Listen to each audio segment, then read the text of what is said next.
여러분들 토끼와 거북이 얘기 아세요? 이거 참 웃기지도 않는 얘기 여러분들이 알고 있는 거예요. 왜냐하면 토끼하고 거북이하고 시합을 했는데 어떻게 거북이가 이겨요? 말도 안 되잖아요. 말도 안 되는 얘기예요. 어떻게 거북이가 이겨요? 이렇게 발바닥도 땅바닥에 있고 이렇게 가는 거북이가 그냥 뛰어다니는 토끼를 어떻게 이겨요? 이소부화 얘기예요. 이게 2000년 동안 사람들은 거북이가 빠른 줄 알고 있어, 사람들은. 근데 요즘 새로운 일이 벌어졌어요. 그 후손 토끼가 생각해보니까 너무 자존심 상하는 거야. 아니 이 빠른 우리가 거북이한테 진다는 걸 모든 사람들이 알고 있다는 게 너무 웃기잖아요. 그래갖고 토끼가 거북이한테 도전장을 내요. 다시 시합하자. 2차전을 벌이자. 2차전을 벌이자. 그래갖고 거북이가 생각해보니까 니네들은 이 토끼들은 막 뛰어야 되기 때문에 심장이 너무 빨리 뛰기 때문에 쉬어야 돼. 그래서 얘네들은 반드시 뭐가 필요하냐면 토끼 잠이 필요해요. 토끼 잠을 자야 돼, 얘네들은. 그러니까 거북이는 믿는 구석이 있어. 너 또 토끼 잠 잘 거니까 시합해도 우리가 분명히 이길 것이다. 그래도 거북이가 생각해보니까 그래도 준비를 해야 될 것 같아. 그래서 거북이도 어떤 준비를 하냐면은 나도 토끼처럼 뒷다리를 똑바로 세우는 훈련을 이제 하기 시작한 거예요. 뒷다리를 세워갖고 내가 빨리 좀 가야 되겠다. 뒷다리. 그걸 생각해보니까 거북이한테 최고 치명은 뭐냐면 두꺼운 등딱지야. 그래서 등딱지를 가볍게 갈기 시작했어요. 병원 다니면서 나 좀 갈아줘라, 이거 좀 가볍게. 그래갖고 준비를 충분히 했어요. 드디어 2차전이 시작이 됐어요. 아니나 달라 토끼가 총알같이 뛰어나갔죠. 근데 거북이는 뒷다리를 이제 세워놨으니까 거북이도 만만치 않잖아요. 쫙 가면서 믿는 구석이 있어서 어떤 믿는 구석이 있었느냐면은 이제 분명히 저 나무 밑에서는 토끼 잠을 잘 것이다. 그래갖고 토끼가 딱 보니까 역시 멀리서 지가 뒷다리를 세워봤자지. 그래갖고 쫙 오는데 자도 될 것 같아. 딱 잠을 자면서 내가 1시간만 자야지, 2시간 잘 거, 1시간만 자야지. 그런데 이제 거북이는 지나갔어. 지나가면서 네가 그러면 그렇지, 네가 토끼가 토끼 잠을 자야지. 딱 어느 정도 중간까지 갔는데 토끼가 깨어난 거예요. 2시간 잘 거 1시간 훈련을 열심히 했으니까 1시간 만에 딱 깨어나갖고 거의 결승점 도달점에 총알같이 토끼가 지나간 거예요. 그리고 거북이가 가다 보니까 토끼가 지나간 거예요. 그래서 이제 토끼가 이 불명예를 씻었어요. 드디어 이제 모든 이 짐승계에는 드디어 토끼가 이겼댄다. 걔가 토끼잠을 줄여갖고 그 거북이를 이겼댄다. 근데 이제 누가 슬프기 시작했느냐면 거북이가 슬프기 시작했어요. 내가 지다니, 이건 있을 수 없는 일이다. 내가 2000년 동안 거북이의 그 성실성 하나로 거북이가 토끼를 이겼다고 모든 세상이 다 알고 있는데 내가 이게 지다니, 이건 있을 수 없는 일이다. 절치부심한 거북이가 다시 토끼한테 도전장을 냈어요. 한 번 더 붙자. 3세판이다, 3세판. 한 번 더 붙자. 토끼가 그래? 그러면은 귀양 내가 명예를 씻으려면 완전히 씻어야 되니까 한 번 더 붙자. 이번에 거북이는 아무리 생각해도 뒷다리 갖고는 안 될 것 같아. 앞다리까지 세우는 훈련을 한 거야. 이거를 이렇게 똑바로 세우는 훈련을 한 거야. 그래갖고 정말 피나는 훈련을 해갖고 근육을 다 세웠어요. 그리고 생각해보니까 이 등딱지는 갈아서 될 게 아닌 것 같아. 현대 세계가 왔으니까 우주 비행선에 쓰는 아주 가벼운 합금판 뚜껑이 있다는 얘기를 듣고 그걸 가갖고 갈았어요. 이제 이 뚜껑을 너무너무 가볍게. 토끼 못지않게 이제 이 속력이 났어요. 근데 거북이가 아무리 생각해도 그거 갖고 안 될 것 같아. 그래서 마지막 한 수를 가지고 있었어요. 분명히 토끼가 저 나무 밑에서 잘 거니까 저 나무 밑에 수면제를, 분말가루를 설치를 해둬갖고 리모컨으로 터트리면은 완전히 내가 보낼 수 있다. 비장의 카드까지 준비해놓고 이제 도전장을 내민 거죠. 토끼는 아무리 생각해도 이번에 지면은 이 다시는 회복할 수 없을 것 같아요.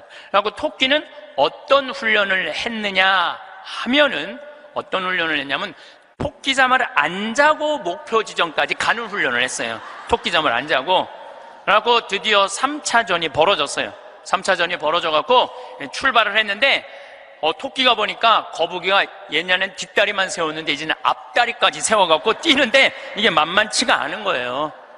내가 정말로 자면 안 된다, 죽어라고 뛰면서 나무 밑에 도착했는데 너무 졸렸지만 그걸 극복하고 뛰어갔어요.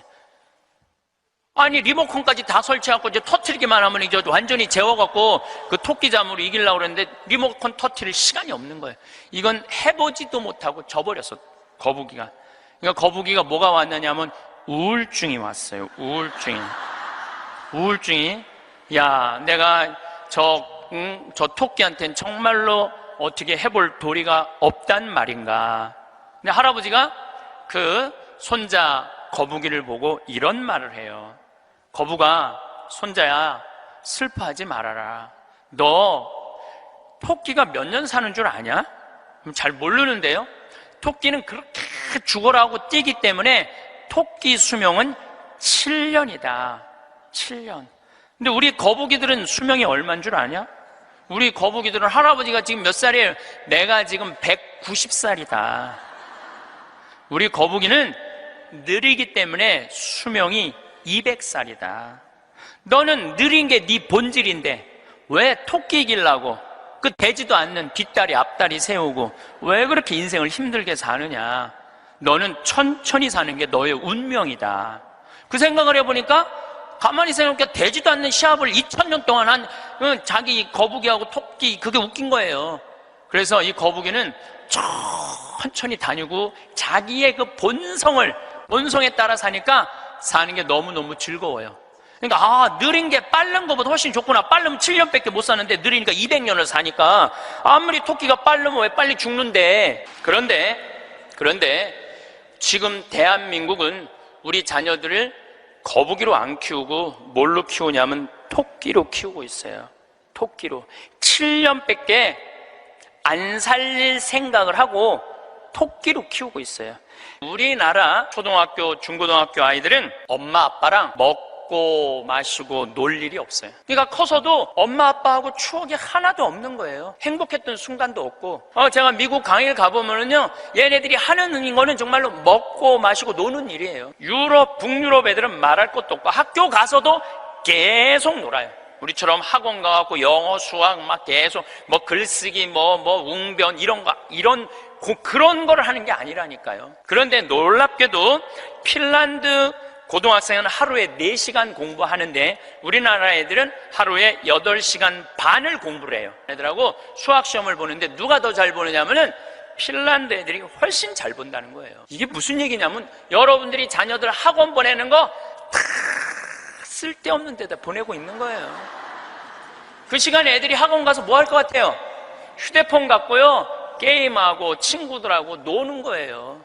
그 시간에 애들 학원 가 있다고 여러분들이 그걸 교육이라고 생각하는 이 대한민국이 불행한 거죠. 그 시간에 엄마 아빠랑 맛있는 음식 만들어 먹고 손잡고 소풍 다니고 눈 바라보고 같이 놀았다면은 걔네들은 건강하게 살았을 거예요. 근데 엄마 아빠하고 그랬던 적이 하나도 없어. 여러분들 사람이 커서요, 어렸을 때 가장 기억에 많이 남는 게 뭔지 아세요? 엄마가 맛있는 음식 해줬던 거. 이게 가장 기억에 많이 남는데요. 그리고 가장 행복했던 순간이 뭔지 아세요? 엄마가 맛있는 거 해준 거 너무 맛있게 먹은 거. 그게 가장 행복한 순간이래요. 근데 우리나라 대한민국의 청소년들은 엄마가 맛있는 거 해준 거 먹은 기억이 없어요. 학교 다니느냐고. 그러니까 애들이 행복하지 않은 거죠. 애들은 그냥 서울대학 가야 되니까 경쟁을 해야 돼. 서울대학 가야 돼. 놀 시간이 어딨어. 그렇게 가장 큰 희생자가 된 사람이 누구냐면은 사도세자예요. 여러분도 사도세자 얘기 알죠? 네, 사도세자가 언제 죽었느냐면 1762년 이모년에 5월 13일 날 뒤주에 들어가고 5월 22일 날 죽었어요. 8일 동안 있다가. 그런데 이 사도세자는 아버지가 영조인데 아버지의 첫째 아들이 효장세자가 있었는데 9살에 죽다가 40이 넘어서 아들 하나를 얻어요. 이게 바로 정조는 이산, 정조의 아버지인 사도세자의 진짜 이름은 이선이에요. 사도세자는 죽고 난 다음에 영조가 불러준 이름은 슬픔을 생각해라. 생각살자 슬플 도자. 그래갖고 사도세자고 진짜 이름은 이선이에요. 그러니까 40이 넘어서 아들을 하나 얻었으니까 효장세자가 죽고 난 다음에 너무너무 슬펐는데 이 영조는 이 아들이 너무너무 귀했던 거야. 그래갖고 2살에 사도세자 책봉을 해요. 근데 얘가 얼마나 똑똑했느냐 하면은 2살 때 왕자라는 한자를 보고 아버지가 이게 무슨 자냐? 그러면 아버지를 가르쳤어요. 이게 아버지 자다. 왕자를 보고. 세자짜리를 보고 이거는 무슨 자냐? 이건 나다. 2살짜리가 5살 때 효경을 줄줄줄줄 외워요.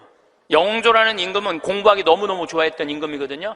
그러니까 이게 진짜 똑똑한 놈 한번 만들어 보겠다고, 똑똑한 놈 만들어 보겠다고 선생을 몇 명을 들이냐면 20명을 들여요. 그래갖고 아침, 점심, 저녁으로 가르치는 거야.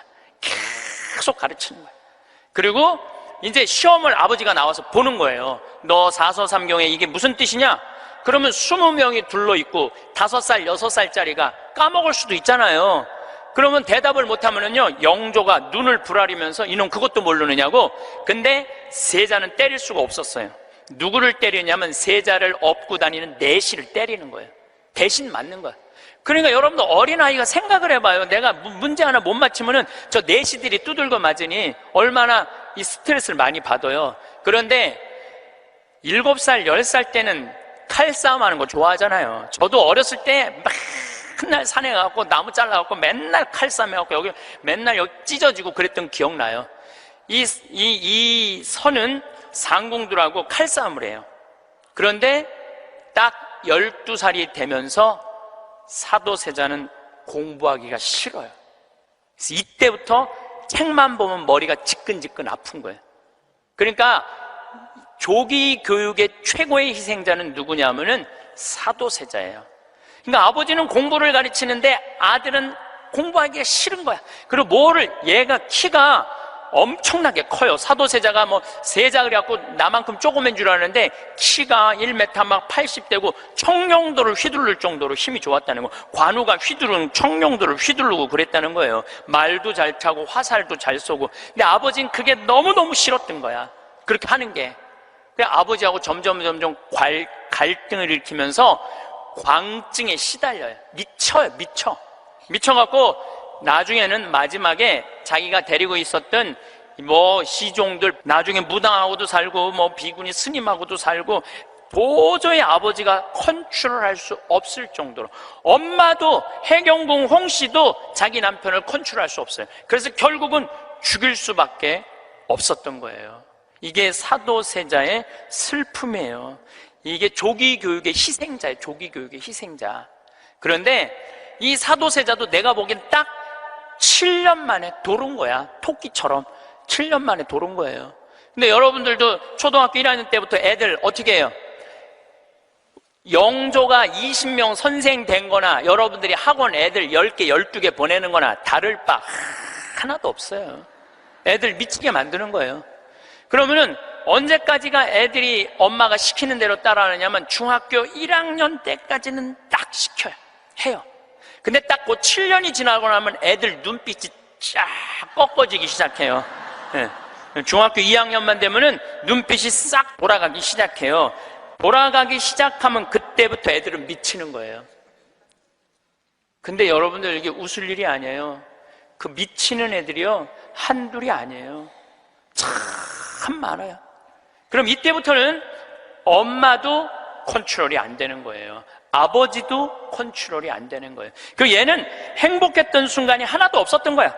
행복했던 순간이 없기 때문에 이때부터는 엄마한테 소리 지르고 물건 던지고 심지어는 엄마를 때리는 아이들도 참 많습니다. 이 엄마들은 어디 가서 얘기도 못해요. 얘기도 못해요. 중학교 2학년, 3학년 되는 애한테 맞는다. 자식이 무서워서 벌벌벌벌 떠는 부모들이 참 많습니다.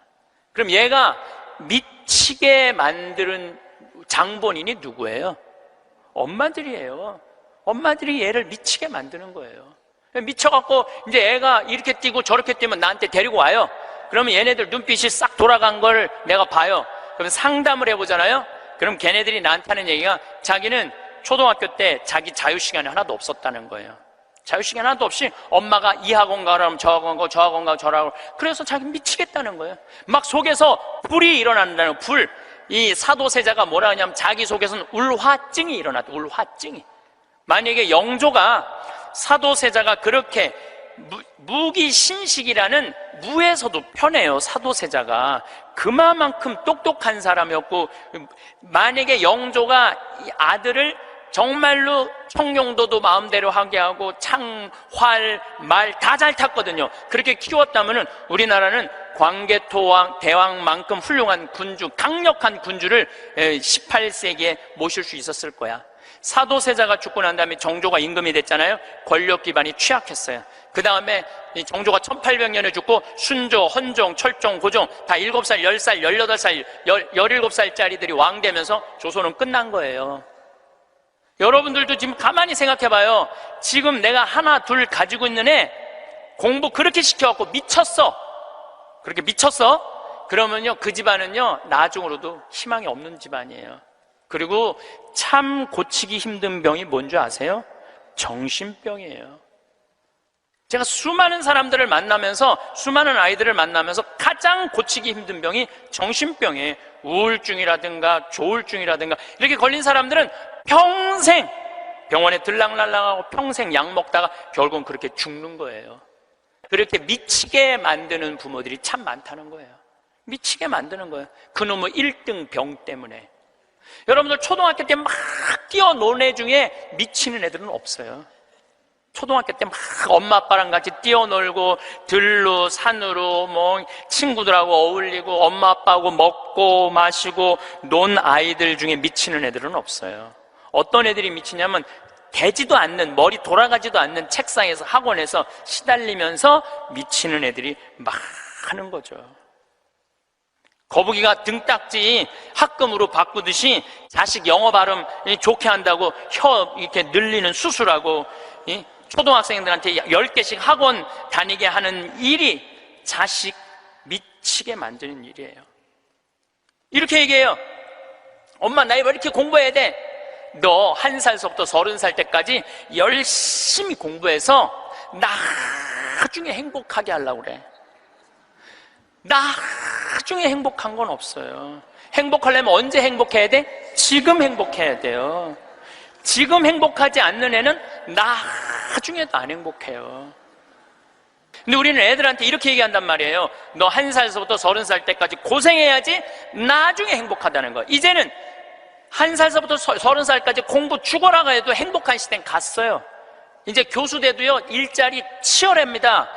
지금 변호사들, 노는 변호사들 수두룩하게 많습니다. 이제는 머리로 사는 애들이 행복한 세상이 오는 게 아니라 몸으로 사는 애들이 행복한 세상이 다가오고 있어요. 나는 어제도 우리 직원이 저녁에 이제 대전에서 강의 끝나고 들어갔는데 고등학교 졸업하고 군대 갔다 와서 대학교 다니다 때려치고 우리 집에 왔어요. 내가 이렇게 물어봤어요. 이리 와봐라, 너. 오늘 이 강의 준비하면서 네가 지금 대학교 4년을 다녔으면은 얼마를 대학에다가 쏟아 넣을 것 같아? 1억 쏟아 넣는데. 1억 쏟아 넣지? 근데 너 이제 대학 안 다니니까 1억은 이제 모아놓은 거 아니야? 그럼 그 1억 너한테 안 쏟아 놓으면 엄마는 그 돈 갖고 뭐 할 것 같아? 엄마는 노후대책연금 붓겠죠? 그래, 엄마는 노후대책연금 붓고 넌 1억 저축하고 벌써 니네 집은 2억 벌은 집이다. 대학을 안 다니면 안 다닐수록 돈을 버는 거다. 근데 너 지금 내가 이번에도 월급을 한 1년 안 됐는데 340만 원 올려줬어요. 우리는 5년만 근무하면 무조건 300만 원씩 받을도록 내가 해주는 거예요. 그럼 너 지금 5년, 4년 근무하면 너 1억 모은다. 기숙사에서 먹고 자고 쓸 일도 없고, 거기는 해만 떨어지면 돈 쓸 데도 없어요. 너 그러면은 4년 동안 딴짓 안 하고 착실히 돈 벌으면 너 1억 버는 거야. 그럼 넌 30 전에 2억짜리 아파트 살 수 있는 거야.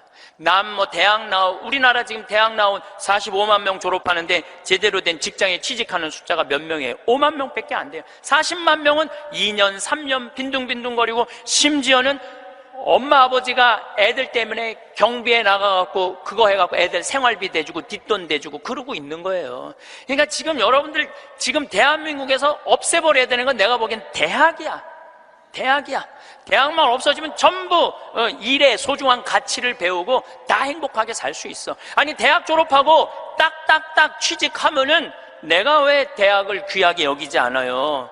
대학 졸업하는 애 거의 반 이상은 빈둥빈둥 놀고 있는데, 한 3달 전에 아주 이쁘장한 여자아이가 절 찾아왔어요. 공부도 굉장히 잘하는 아이예요. 공무원 시험을 보는데 계속 3번인가 4번 떨어진 거예요. 너무너무 좌절감, 우울증에 시달려있는 아이예요. 예. 그래서 날 찾아왔어요. 그래서 내가 얘기했어요. 꼭 공무원을 해야 되냐? 꼭 좋은 회사를 가야 되냐? 그냥 내가 즐겁게 일하고 그냥 행복하게 살면 되지, 왜 그 힘든 목표를 세워놓고 계속 좌절감을 느끼느냐? 넌 좀 오늘을 좀 행복하게 살아라. 근데 이 친구가 며칠 전에 저한테 메시지 했어요. 신부님, 저 취직했어요. 너무너무 행복해요. 눈높이를 조금만 낮추면 우리는 지금 행복할 수 있는데 항상 나중에 행복하려고 눈높이를 너무 높여갖고 그것도 못하고 이것도 못하고 저것도 못하는 거예요. 그러니까 우리나라 애들 1살서부터 30살까지 안 행복해. 그럼 30살서부터 60살은 행복해요? 30살서부터 60살? 안 행복해. 왜 안 행복하냐면 이 30살서부터 60살들은 자기 인생이 없어. 왜냐면 1살서부터 30살 된 자식들 뒷바라지 않으냐고 자기 인생이 없는 거야. 그러니까 자기를 위해서 학원을 다녀봤던 적이 없어. 30살서부터 60살들은 기타 학원을 다닌다든지 피아노 학원을 다닌다든지 꽃꽂이 학원을 다닌다든지 나처럼 필라테스 학원을 다닌다든지 자기를 위해서 이런 학원을 다녀본 적이 없어. 자기 인생이 없어. 오로지 자식 뒷바라지 않으냐고. 그래서 헬리콥터 맘이라고 그러잖아요. 자식 뒤 뺑글뺑글 따라다니는 거야. 초등학교 유치원 따라다녀, 초등학교 따라다녀, 중고등학교 따라다녀, 심지어는 대학까지 따라다닌다는 거예요. 그래갖고 커리큘럼 수업 과정 짜주군 엄마들 많아.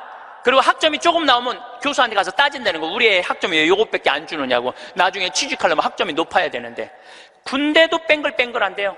요즘 카카오톡이 돼갖고 엄마들이 애들 군대 생활을 볼 수 있대요. 그럼 애가 좀만 얼굴이 이상하면은 그 상사한테 그런대요. 왜 우리 애 얼굴이 이러느냐, 뭐가 문제가 있느냐. 그러니까 그 군대 가서도 엄마가 애를 책임져 주는 거야. 그래서 요새 군대 상사님들이요, 사병 돌보는 일보다 사병 엄마 돌보는 일이 더 바쁘대요. 심지어는 회사까지 따라다니는 거야.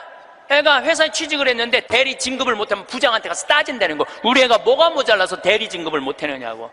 평생 자식주의를 뺑글뺑글 따라다니는 걸 뭐라고 그러냐면 헬리콥터 맘이라고 그래요. 헬리콥터 맘. 또 아버지들은 요즘은 많이 줄어들었지만 한동안은 기러기 아버지가 40만 명까지 있었어요. 40만 명 기러기 아버지가. 이 기러기 아버지들은요, 자식들 한 달에 부인 것까지 하려면 700에서 1000만 원을 보내줘야 돼. 그러면은 보통 10년 정도 가 있으면요, 이 기러기 아버지는 10년 동안 인생이 하나도 없는 거예요. 자식도 없고 아내도 없고 돈도 없는데 뭐 돈만 버는 기계로 사는 거야. 그러니까 자기 인생을 못 사는 거. 30살서부터 60살들은 자기 인생이 없는 거예요. 근데 문제는 60살 때 30살 된 자식이 이렇게 말합니다. 엄마, 이제 엄마 인생 살아.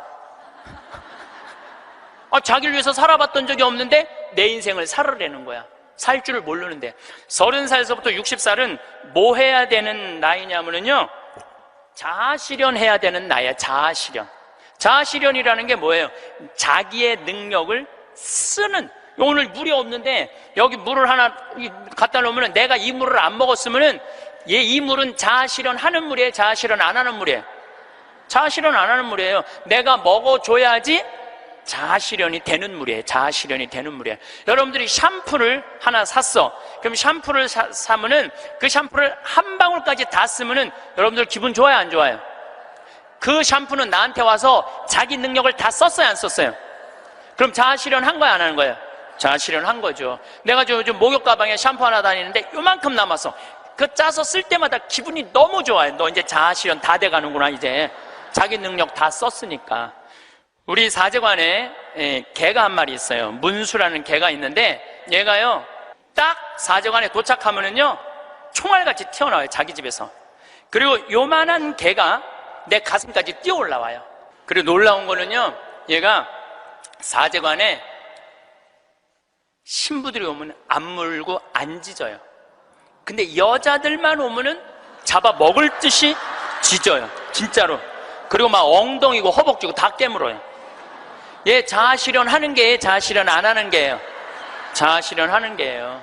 근데 우리나라 30살서부터 60살 된 많은 분들은 자기 능력을 안 써요. 자기 능력을 안 쓰고 자식만을 위해서 살아요. 근데 60살서부터 엄마 인생을 살려고 그러면은 자기 능력이 뭔지를 모르는데, 그러니까 사는 게 재미가 하나도 없는 거. 사는 게, 인생은요 재미있어야 돼. 의미가 있어야 돼. 이 두 가지가 같이 가야 돼. 재미와 의미가 같이 가야 돼. 그런데 내가 기타를 잘 쳤다면 기타 치러 온 세상 돌아다니고, 꽃꽂이 했다면 온 성당에 꽃꽂이 하러 다니고, 뭐 춤췄다면 춤추러 다니고 이럴 텐데, 나를 위해서 한 게 하나도 없는 거야. 그러니까 사는 게 재미가 없는 거야. 60살서부터 100살까지 어떻게 살아? 그러니까 우리는 1살서부터 30살도 안 행복하고 30살서부터 60살도 안 행복한 거예요. 여러분들도 마찬가지입니다.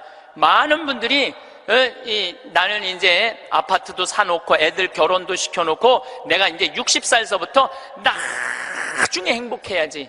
그런 분은요 떨커덕, 오늘 아침에도 내가 나오면서 암 걸린 분 안수기도를 해주고 나왔는데, 내 손에서 안 나와도 안수를 받고 싶다 그래서 내가 해주고 왔어요.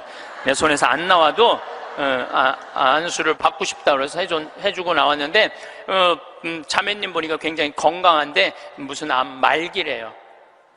대개 우리는요 나중은 안 기다려요. 그러니까 행복하려면 언제 행복해야 돼? 지금 행복해야 돼. 지금 맛있는 거 사 먹으려면 언제 사 먹어? 지금 사 먹어야 돼. 나중에 사 먹지 말고. 경치 좋은 데 가려면 언제 가야 돼? 지금 가야 돼. 지금. 나중에 가지 말고. 그러니까 우리나라 할머니 60, 70 된 분은 쓸 머리 나쁜 몸으로 살 놈한테 돈 쏟아 넣느냐고. 세계 빈곤율, 노인 빈곤율이 우리나라가 1위예요. 1위. 돈이 없어요. 다른 나라 사람들은 나이를 먹으면 얼마나 럭셔리하게 사는데요. 놀지도 못하고 죽어라 30살까지 나중에 행복하려고 공부했는데 취직 안 되면 그 허탈감, 좌절, 이거는 어른들은 상상할 수 없을 만큼 힘든 거예요. 상상할 수 없을 만큼. 제가 잠비아에 봉사활동 이렇게 갔을 때 나하고 같이 일을 하는 수녀님이 20년 전에 독일에서 유학을 했는데, 장애시설, 복지학과 유학을 해갖고 장애시설에 많이 다녔대요. 근데 그 장애시설에 심리학과 여자 교수가 있었는데, 퇴근할 때 보니까 그 운전기사랑 퇴근을 하더래요. 그래서 어떻게 운전기사랑 퇴근을 맨날 하느냐고, 저 사람 내 남편이라고. 심리학 교수면은 20년 전만 해도, 우리 지금도 심리학 쪽 공부를 했다 그러면은 사회적으로 최고의 직종인데, 아니 당신은 교수고 심리학 교수고 의사인데도 이렇게 대단한데 어떻게 저렇게 남편이 운전기사인데 창피하지 않느냐고. 아무 문제 없다고. 우리 남편은 저 운전하는 걸 너무너무 좋아한다고. 그러니까 이 사람들은 자기가 교수고 남편이 운전기사라도 그 운전기사라는 것 자체가 하나도 안 창피한 거예요. 근데 우리나라 만약에 아내가 대학 교수인데 남편이 노란 학원차 운전하고 다니면은 창피할 것 같아요? 안 창피할 것 같아요? 우리 뭐라 그럴까? 당신 관도 그냥 내 월급으로 그냥 살아. 아마 분명히 그럴 거예요. 우리나라는요 머릿속에 직업에 귀천이 있는 나라예요. 그래갖고 수녀님이 너무 놀래니까 거기서 한 가지 더 내가 너무 놀래니까 수녀님이 더 놀라운 일이 있다고, 우리 장애시설에 청소하는 아줌마가 있었대요. 맨날 와서 창문 닦고 아주 즐겁게 노래도 하고. 근데 하루는 동양 수녀님이니까 수녀님 우리 집에 초대하고 싶다고. 그래서 그 청소하는 아줌마 집에 갔대요. 갔는데 집이 대궐처럼 으리으리하더래요. 근데 딱 나오는데 그 집 청소하는 아줌마가 이런 대궐집에 청소하는 그 뒷방에 있나? 갔는데 그 청소하는 아줌마가 알아볼 수 없을 만큼 귀부인의 옷을 입고 딱 나오더래요. 스님 너무 놀래갖고 어떻게 된 거냐고 그랬더니 나는 사실은 내 남편이 철도 청장이라고, 이 독일의 철도 청장인데 나는 청소하는 게 너무너무 즐거워서 내가 청소하러 가는 거라고. 그러니까 자기 남편이 철도 청장이라도 자기가 청소하는 게 하나도 안 창피한 거예요. 우리나라 지금 철도 청장 부인이 지금 무슨 동방자애 학교 가갖고 청소하고 앉아있다고 그러면 그 월급 다 받는데, 그래갖고 그 월급 받아갖고 그 부인은 어떻게 하느냐면은 기부를 한대, 도네이션을 한대요. 자기 너무너무 즐겁다고. 그러니까 직업에 귀천이 없어요. 이번 여름에 엘래스카 강의를 갔었는데 마침 소방관 팀장, 거기는 캡틴이라고 부르는데 팀장 집에 머무르게 됐어요. 그래서 너무 궁금하잖아요. 특별한 직업을 가진 분이니까. 그리고 미국에서 인기 직업 1위는 소방관이에요. 그래서 제가 물어봤어요. 보통 소방관 처음 되면은 월급을 얼마를 받느냐 그랬더니 한 4천만 원 정도 받는데요, 연봉이. 그리고 1년 반 훈련이 끝나갖고 정식 소방관이 되면은 6,500만 원 정도를 받는데요. 근데 우리나라 소방관은 정식적으로 소방관 합격을 해갖고 임명을 받으면은 첫 월급이 얼마냐면은 140만 원이에요. 사람의 생명을 이렇게 건지는 소방관들이 연봉이 이런 거 저런 거 다 따져서 한 2,500, 많을 때는 3천만 원밖에 되지 않습니다. 우리 그 캡틴이라는 분은 은퇴를 하고 리타이어를 하고 다시 소방관으로 다시 재취직을 해갖고, 미국은 그런 경우가 참 많아요. 일단 한번 은퇴하고 다시 그 자리로 가서 일하는 경우가 많아요. 그래서 그러면은 당신은 연봉이 얼마가 되냐 그러니까 저는 좀 많죠 그러더라고요. 그래서 얼마가 되느냐 그랬더니 한 1억 5천만 원 정도 됩니다 그러더라고요. 그러니까 미국에 가보면은요, 소방관 월급이 팀장, 캡틴 정도 되면은 1억 5천만 원 정도 돼요. 그리고 뉴욕 경찰, 뉴욕에 강의 갔을 때 내가 그런 거 궁금해 하잖아요. 얼마나 받나. 뉴욕 경찰은 연봉이 얼마냐 그러니까 뉴욕 경찰들은 경위 정도만 되면은, 경사 정도만 되면은 1억이 넘어간대요. 1억이. 그러니까 미국은 소방관, 경찰관, 군인들이 보통 한 5년 정도만 근무를 하면 1억이 넘어가요. 1억. 우리 알래스카에서 내가 한 일주일 동안 그 집에서 지냈는데, 이 캡틴은 요트가 있어요, 집에. 요트. 그리고 그 캠핑카 있죠? 차 안에 침대도 있고 음식도 해 먹을 수 있는 캠핑카도 있고. 그래서 나하고 동갑이에요. 또 그 친구가 신부님 여행 가자 그래서 정말로 요트도 타보고 캠핑카도 타보고, 우리나라의 소방장 정도, 팀장 정도인데 그렇게 행복하게 잘 살고 있더라고요. 근데 우리나라 사람들 머릿속에는 행복의 등식이 뭐냐면은 1등, 서울대, 판검사, 행정고시 봐갖고 사무관, 국회의원, 이게 행복의 공식이야. 그래서 막 청소를 한다든가 소방관을 한다든가 경찰관을 한다든가 그런 거 들떨어진 애들이 하는 거라고 생각을 하고 있는 거야. 그리고 실질적으로 월급도 어떻게? 아주 적고, 우리나라 국회의원들은 1년에 월급이 한 1억 한 3천만 원 정도 돼요. 1억 3. 그런데 뭐 보좌관, 또 뭐 운전기사 뭐 다 하면은 한 국회의원이 얼마를 쓰냐면 7억을 써요. 7억을 써요. 한 국회의원들이 어마어마하게 쓰는 거죠. 그런데 1000을 기준으로 하면 노르웨이 국회의원들은 일을 1000개를 하면은 우리나라 국회의원들은 그렇게 많은 돈을 벌고도 105개 정도밖에 안 한대요. 그러니까 우리나라의 최고 슈퍼 갑질은요, 조연아 부사장이 아니라 국회의원들이 슈퍼 갑질을 하고 있는 거예요. 돈은 돈대로 벌고 일은 하지 않는 거죠. 그래도 오늘 저 국회 내년 예산안 통과한 거 보니까 마음이 좀 편하네요. 몇 년 동안 제 나라에 통과한 적이 없거든요.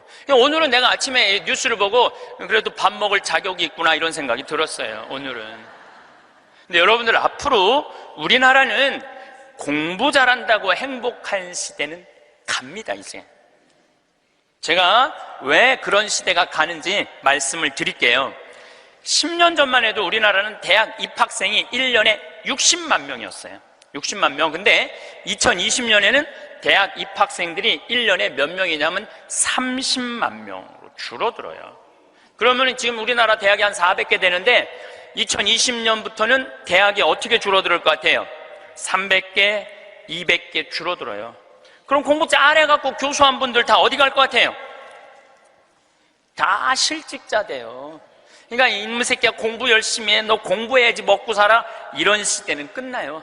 이제는 앞으로 어떤 사람들이 정말로 먹기 살기 좋은 시대가 되느냐, 용접하는 사람들, 포크레인 운전할 줄 아는 사람들, 그 다음에 요리 잘하는 사람들, 청소 잘하는 사람들, 이런 사람들이 행복한 시대가 온다니까요. 세상이 너무나 지금 변하고 있어요. 우리 생태마을에 올해 직원들을 채용을 해요. 또 귀가 번쩍 분들이 이런 분들이 있으니까 야 나도 한번 거기 가볼까? 근데 이번에 자격은 뭐냐면 고등학교 졸업 예정자들만 뽑아요. 나는 대학 졸업 예정자들도 안 뽑아요. 대학원 졸업 예정자들도 안 뽑아요. 혹여 가끔 대학 졸업한 사람들, 대학원 다니는 사람들 뽑아요. 우리도 뽑는데 월급은 고등학교 졸업한 사람이나 대학 졸업한 사람이나 대학원 졸업한 사람이나 우리 생태마을 첫 월급은 똑같이 200만 원이에요. 고등학교 졸업해도 직원으로 되면 무조건 200만 원이에요. 아니 생각을 해봐요. 아니 매주 띄우는데 뭐하러 대학원 자격증이 필요해? 아니 배추 심는데 뭐하러 대학 졸업한 사람이 필요해요? 우리 생태마을에 필요한 사람은 어떤 사람이 필요하냐 하면 성실한 사람, 성격 좋은 사람, 이런 사람이 필요해요. 그리고 우리 생태마을에 지금 다녀간 사람이 100명도 넘죠. 우리 직원이 지금 한 40명 되니까 많이 바뀌어요. 근데 남아있는 사람이 어떤 사람이 남아있느냐면은 가정환경 행복했던 사람, 성실한 사람, 이런 사람들이 남아있어요. 가정환경 불행했던 사람, 어린 시절을 힘들게 지냈던 사람은요 많이 견뎌야 6개월이에요. 그러니까 이제는 공부를 잘하는 사람이 성공하는 시대가 아니라, 공부를 잘하는 사람이 성공하는 시대가 아니라 행복한 사람이 성공하는 시대가 오는 거예요. 자녀들이 모두 독립하고 직장에서의 긴 여정을 마무리하며 이제 진정으로 나를 위한 시간이 시작되었습니다. 수십 년 동안 가족을 위해, 일을 위해 달려오며 늘 다른 사람을 우선순위에 두고 살아왔던 우리에게 이 시기는 마치 새로운 인생의 시작점과 같습니다. 아침에 일어나서 출근 준비를 하던 바쁜 일상에서 벗어나 이제는 여유롭게 창밖을 내다보며 오늘 하루를 어떻게 보낼지 천천히 계획할 수 있게 되었습니다. 많은 분들이 이런 변화 앞에서 혼란스러워합니다. 그동안 너무나 바쁘게 살아왔기 때문에 갑작스럽게 주어진 자유로운 시간이 오히려 부담스럽게 느껴지기도 합니다. 무엇을 해야 할지 모르겠다는 막연함이나 쓸모없는 사람이 된 것 같은 허전함을 경험하기도 합니다. 하지만 이는 지극히 자연스러운 감정입니다. 오히려 이런 마음이 드는 것은 그동안 얼마나 성실하고 책임감 있게 살아왔는지를 보여주는 증거이기도 합니다. 이제는 새로운 관점으로 인생을 바라볼 때입니다. 지금까지는 목표를 향해 달려가는 것이 삶의 주된 모습이었다면 이제부터는 걸어가면서 주변의 풍경을 감상하고 길가의 핀 꽃들을 발견하며 여유롭게 나아가는 시간입니다. 이런 변화는 단순히 나이가 들어서가 아니라 인생의 새로운 단계로 접어든 것이며 이 단계에서만 누릴 수 있는 특별한 기쁨과 깨달음이 기다리고 있습니다. 많은 사람들이 미래에 대한 걱정으로 현재를 놓치곤 합니다. 건강은 괜찮을까? 경제적으로 문제는 없을까? 자녀들은 잘 살고 있을까 하는 걱정들이 마음속을 떠나지 않습니다. 물론 이런 걱정들이 완전히 무의미하다는 것은 아닙니다. 적절한 준비와 계획은 필요합니다. 하지만 걱정이 지나치면 정작 소중한 현재의 시간들을 헛되이 흘려보내게 됩니다. 진정한 행복은 먼 미래에 있는 것이 아니라 바로 지금 이 순간에 숨어 있습니다. 아침에 마시는 따뜻한 차 한 잔의 향기, 창문 너머로 보이는 햇살, 좋은 책을 읽으며 느끼는 마음의 평안, 이런 일상의 작은 순간들이 바로 행복의 본질입니다. 우리는 그동안 너무 큰 것들만 쫓아다니느라 이런 소소한 행복들을 지나쳐왔을지도 모릅니다. 어제 지나간 일들에 대한 후회나 내일 올지도 모를 일들에 대한 걱정보다는 오늘 하루에 집중해 보세요. 오늘 아침 일어나서 건강하게 하루를 시작할 수 있다는 것, 좋아하는 사람들과 함께 식사를 할 수 있다는 것, 마음 편히 잠자리에 들 수 있다는 것, 이 모든 것들이 사실은 큰 축복입니다. 이런 당연해 보이는 일상들 속에서 감사함을 느끼고 기쁨을 발견할 때 우리의 마음은 진정한 평안을 얻게 됩니다. 계절의 변화를 느끼는 것도 현재를 사는 좋은 방법입니다. 봄에는 새싹이 돋아나는 모습을 바라보고, 여름에는 푸르른 녹음 속에서 시원한 그늘을 즐기며, 가을에는 단풍의 아름다움에 마음을 빼앗기고, 겨울에는 하얀 눈 위에 찍힌 발자국을 바라보며 계절의 순환 속에서 삶의 리듬을 느껴보세요. 자연은 우리에게 현재에 집중하는 법을 가르쳐 줍니다. 꽃은 언제 질지 걱정하지 않고 지금 이 순간 온전히 꽃답게 피어나고, 나무는 내년 봄을 걱정하지 않고 지금 이 순간 최선을 다해 뿌리를 내리고 가지를 뻗어나갑니다.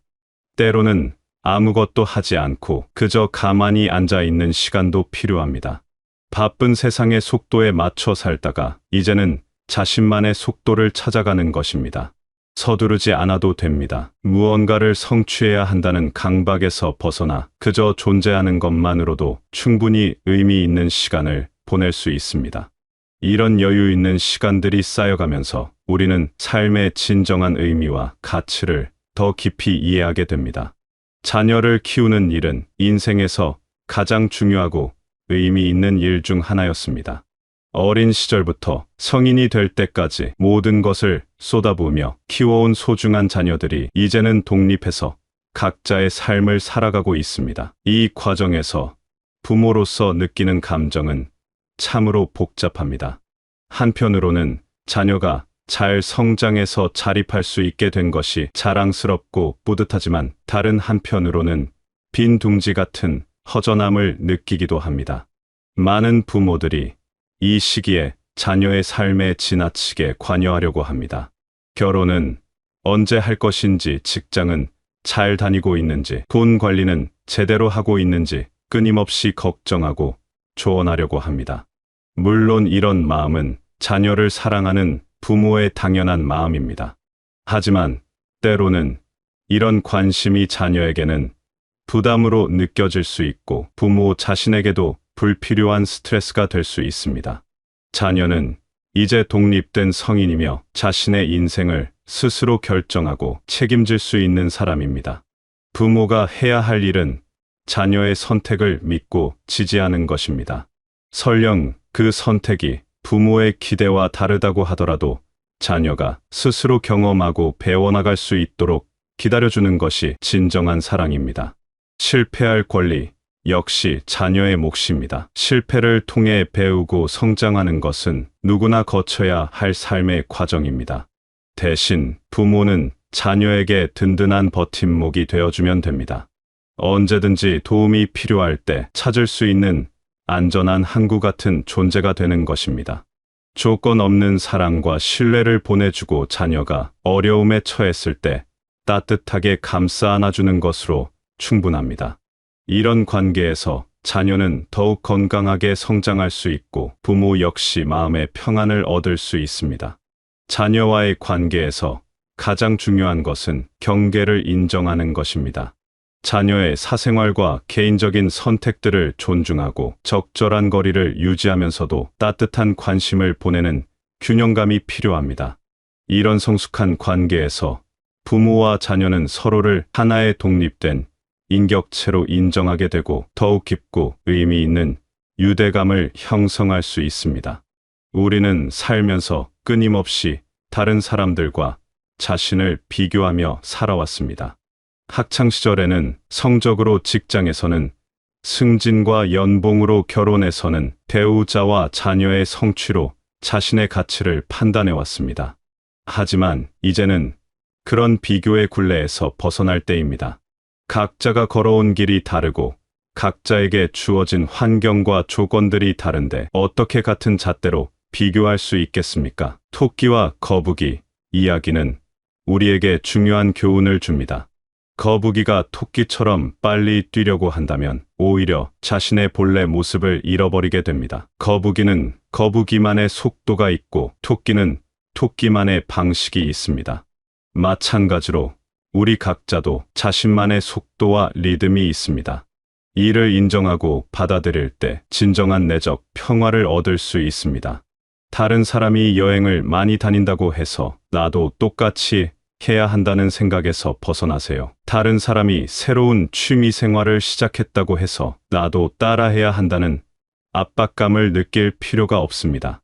중요한 것은 다른 사람의 기준이 아니라 나 자신이 진정으로 원하는 것이 무엇인지를 찾는 것입니다. 내 마음이 편안해지는 것이 무엇인지, 내가 즐거워하는 것이 무엇인지에 귀를 기울여 보세요. 어떤 사람은 조용히 집에서 책을 읽으며 시간을 보내는 것을 좋아하고 어떤 사람은 활동적으로 밖에서 사람들과 어울리는 것을 즐깁니다. 어떤 사람은 새로운 것을 배우는 것에서 기쁨을 찾고 어떤 사람은 익숙한 일상의 반복에서 안정감을 느낍니다. 이 모든 것들이 다 옳고 소중한 삶의 방식입니다. 남들의 속도에 맞춰 조급해하지 마세요. 남들이 빨리 달린다고 해서 나도 그 속도를 따라가려고 무리하지 마세요. 내가 편안하게 걸을 수 있는 속도로 천천히 나아가면 됩니다. 그 과정에서 길가에 핀 꽃들도 구경하고 새들의 노랫소리도 들으며 여유롭게 삶을 즐길 수 있습니다. 이런 여유로운 걸음이야말로 인생의 후반부에서 누릴 수 있는 특별한 축복입니다. 이제는 온전히 자신을 위한 시간입니다. 그동안 다른 사람을 위해 사용했던 시간과 에너지를 이제는 나 자신에게 투자할 수 있게 되었습니다. 이것은 이기적인 것이 아니라 자연스럽고 건강한 변화입니다. 자신을 돌보고 자신의 꿈을 실현해 나가는 것은 삶의 균형을 맞추는 중요한 과정입니다. 많은 분들이 젊었을 때 하고 싶었지만 현실적인 이유로 포기했던 꿈들이 있을 것입니다. 그림을 그리고 싶었지만 생계를 위해 포기했던 꿈, 악기를 배우고 싶었지만 시간이 없어서 미뤄둔 계획, 여행을 다니고 싶었지만 가족을 돌봐야 해서 접어둔 소원들 말입니다. 이제는 그런 꿈들을 다시 꺼내볼 시간입니다. 새로운 것을 시작하기에 늦었다고 생각하지 마세요. 배움에는 나이가 없습니다. 60세에 시작한 그림이라고 해서 20세에 시작한 그림보다 가치가 없는 것은 아닙니다. 오히려 인생의 경험과 지혜가 담긴 더욱 깊이 있는 작품이 나올 수 있습니다. 중요한 것은 결과가 아니라 과정에서 느끼는 기쁨과 만족감입니다. 새로운 사람들과의 만남도 삶에 활력을 불어넣어줍니다. 취미 동호회나 평생교육 프로그램, 자원봉사 활동 등을 통해 비슷한 관심사를 가진 사람들과 어울릴 수 있습니다. 이런 만남들은 새로운 자극과 영감을 주고 삶에 더 많은 재미와 의미를 가져다 줍니다. 새로운 친구들과 나누는 대화는 마음을 젊게 하고 세상을 보는 시각을 넓혀줍니다. 하지만 무엇인가를 반드시 해야 한다는 부담감을 가질 필요는 없습니다. 때로는 그저 여유롭게 시간을 보내는 것도 충분히 의미 있는 일입니다. 정원에서 화초를 가꾸거나 손자, 손녀와 시간을 보내거나 좋아하는 음악을 들으며 산책하는 것도 모두 소중한 자아 실현의 방법들입니다. 작은 일상의 변화도 삶에 새로운 활력을 불어넣어줍니다. 평소보다 조금 일찍 일어나서 동네를 천천히 걸어보거나 새로운 요리법을 시도해보거나 오랫동안 연락하지 못했던 친구에게 안부 전화를 드리는 것처럼 작은 변화들이 일상의 작은 기쁨을 가져다 줍니다. 이런 소소한 변화들을 두려워하지 마세요. 변화는 언제나 새로운 가능성의 문을 열어줍니다. 독서도 마음을 풍요롭게 해주는 좋은 방법입니다. 젊을 때는 시간에 쫓겨 읽지 못했던 좋은 책들을 천천히 음미하며 읽어보세요. 책 속에서 만나는 지혜로운 문장들과 깊이 있는 사상들이 삶에 대한 새로운 시각을 제공해 줄 것입니다. 책을 읽으면서 메모하고 생각을 정리하는 시간도 자기 자신과의 소중한 대화 시간이 됩니다. 중요한 것은 자신의 마음의 소리에 귀를 기울이는 것입니다. 무엇이 나를 즐겁게 하는지, 무엇이 나에게 평안을 주는지, 무엇이 나를 생동감 있게 만드는지를 살펴보세요. 그리고 그런 것들을 삶 속에 조금씩 늘려나가세요. 이런 작은 변화들이 모여서 더욱 풍성하고 만족스러운 삶을 만들어갑니다. 지금까지 우리가 추구해온 행복의 기준들을 다시 생각해 볼 필요가 있습니다. 좋은 집, 좋은 차, 높은 사회적 지위, 이런 외적인 조건들이 행복을 가져다 준다고 믿어왔지만 실제로는 그렇지 않다는 것을 경험으로 알게 되었습니다. 물질적인 풍요로움이 어느 정도의 안정감을 주는 것은 사실이지만 그것만으로는 마음의 평안과 진정한 만족감을 얻을 수 없습니다. 진정한 행복은 내면에서 나옵니다. 자신의 삶을 있는 그대로 받아들이고 감사할 수 있을 때, 자신이 살아온 인생에 대해 후회보다는 의의를 발견할 수 있을 때, 현재의 작은 기쁨들을 놓치지 않고 소중히 여길 수 있을 때, 우리는 비로소 참된 행복을 경험하게 됩니다. 과거의 실수나 후회에 얽매이지 마세요. 완벽한 인생을 산 사람은 없습니다. 누구나 돌이켜보면 다르게 했으면 좋았을 선택들이 있고 아쉬운 순간들이 있습니다. 하지만 그런 경험들 역시 우리를 지금의 모습으로 만든 소중한 과정들입니다. 실수를 통해 배우고 어려움을 통해 성장하며 좌절을 통해 인간의 한계를 깨닫게 되었습니다. 이제는 자신에게 관대해지세요. 자신을 용서하고 자신의 노력과 헌신을 인정해 주세요. 그동안 최선을 다해 살아왔고 많은 사람들에게 사랑을 베풀며 살아왔습니다. 완벽하지는 않았을지라도 성실하고 책임감 있게 살아온 자신을 인정하고 격려해 주세요. 주변 사람들과의 관계에서도 행복을 찾을 수 있습니다. 오랜 친구들과의 우정, 가족들과의 따뜻한 시간, 이웃들과의 소소한 인사, 이런 일상적인 관계들이 우리 삶을 풍요롭게 만들어줍니다. 사랑하는 사람들과 함께하는 시간, 그들의 안부를 묻고 서로의 이야기를 나누는 시간들이야말로 인생의 가장 큰 축복입니다. 때로는 혼자만의 시간도 소중합니다. 조용한 공간에서 자신의 마음과 마주하며 생각을 정리하고 내면의 소리에 귀를 기울이는 시간 말입니다. 이런 고요한 순간들에서 우리는 진정한 자신을 발견하고 삶의 방향을 다시 생각해 볼 수 있습니다. 혼자 있는 시간을 외로움이 아닌 소중한 자유로움으로 받아들일 때 우리는 더욱 깊은 내적 평안을 경험하게 됩니다. 봉사활동을 통해서도 의미 있는 시간을 보낼 수 있습니다. 자신의 경험과 지혜를 필요로 하는 곳에 나누어주는 일은 단순히 남을 돕는 것을 넘어서 자신에게도 큰 보람과 기쁨을 가져다 줍니다. 작은 도움이라도 누군가에게는 큰 힘이 될 수 있고, 그런 과정에서 자신의 존재 가치를 다시 한번 확인하게 됩니다. 건강한 몸과 마음도 행복의 중요한 조건입니다. 규칙적인 생활과 적절한 운동, 균형 잡힌 식사를 통해 몸을 건강하게 유지하고 좋은 책을 읽고 아름다운 것들을 감상하며 마음을 풍요롭게 가꾸어 나가세요. 몸과 마음이 건강할 때 우리는 삶의 여러 가지 즐거움들을 더욱 깊이 있게 느낄 수 있습니다. 무엇보다 중요한 것은 자신의 존재 자체에 대한 감사입니다. 이 세상에 태어나 많은 경험을 하고 사랑하는 사람들을 만나며 삶의 다양한 면들을 경험할 수 있었다는 것, 그 자체가 큰 축복입니다. 이런 근본적인 감사의 마음을 가질 때 우리는 어떤 상황에서도 행복을 느낄 수 있는 내적 힘을 갖게 됩니다.